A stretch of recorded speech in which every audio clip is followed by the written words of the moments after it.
Rasulullah Shallallahu Alaihi Wasallam mengingatkan kita dalam hadis riwayat Abu Daud, waspadalah terhadap hasad, iri atau dengki, karena sesungguhnya hasad mengikis pahala-pahala sebagaimana api memakan kayu. Penyakit hasad, iri atau dengki adalah susah melihat orang lain senang dan senang melihat orang lain susah. Benci, tidak suka, kesal melihat kenikmatan yang Allah berikan kepada orang lain dan berharap nikmat tersebut hilang dari orang itu. Maka orang ini yang punya penyakit hasad, iri dan dengki akan melakukan berbagai macam cara untuk bisa melenyapkan kenikmatan dari orang tersebut hingga ada dosa-dosa lain yang ia lakukan. Apa itu? Namimah bisa saja adu domba, ghibah, fitnah, dan bentuk kezoliman lainnya karena dia tidak suka orang tersebut mendapat kenikmatan Allah, yaitu berupa mungkin saja kelebihan harta, kedudukan, kehormatan, dan kebahagiaan lainnya. Maka Rasul ingatkan orang-orang yang seperti ini maka kebaikan-kebaikannya akan termakan sebagaimana api memakan kayu.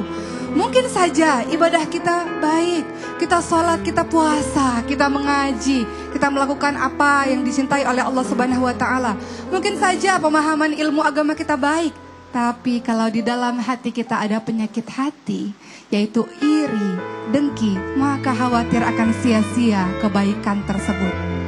Pernahkah kita mendengar dalam hadis riwayat Ahmad, Rasulullah pernah berkumpul dengan seorang sahabat dan beberapa sahabat lain. Kemudian ada laki-laki yang lewat dan Rasul katakan dia ahli syurga, dia penduduk syurga. Dan itu berlangsung selama berhari-hari. Maka Abdullah bin Amr bin Ash pada akhirnya pun penasaran, siapa orang ahli syurga yang dikatakan oleh Allah ini? Maka Abdullah bin Amr bin Ash ini pun datang menginap di rumah orang tersebut. Dan Abdullah bin Amr bin Ash melihat ibadahnya biasa-biasa saja. Orang ini melakukan sholat wajib, melakukan ibadah-ibadah wajib biasa saja. Apa yang membuat dia istimewa di mata Rasulullah hingga Rasul katakan dia penduduk ahli syurga? Ternyata orang ini mengatakan, ibadahku memang biasa-biasa saja, aku melakukan yang wajib-wajib saja.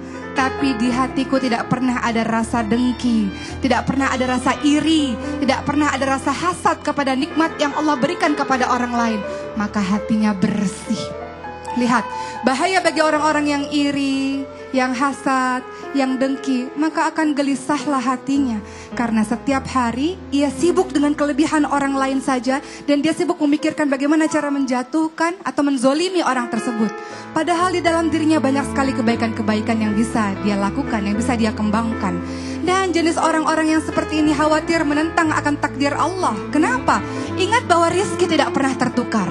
Kebahagiaan yang Allah berikan kepada si A, si B, si C, si Fulan tidak pernah tertukar.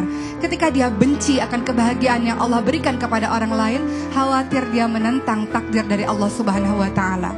Bukankah Rasulullah SAW pernah mengingatkan kepada Ibnu Abbas radhiyallahu anhu, wahai nak, ketika semua orang di muka bumi ini bersatu untuk memberi manfaat padamu, tidak akan pernah terjadi kalau tanpa seizin Allah. Sebaliknya, seandainya seluruh manusia berkumpul untuk memberi bahaya mudarat padamu, tidak akan pernah terjadi kalau Allah tidak izinkan itu.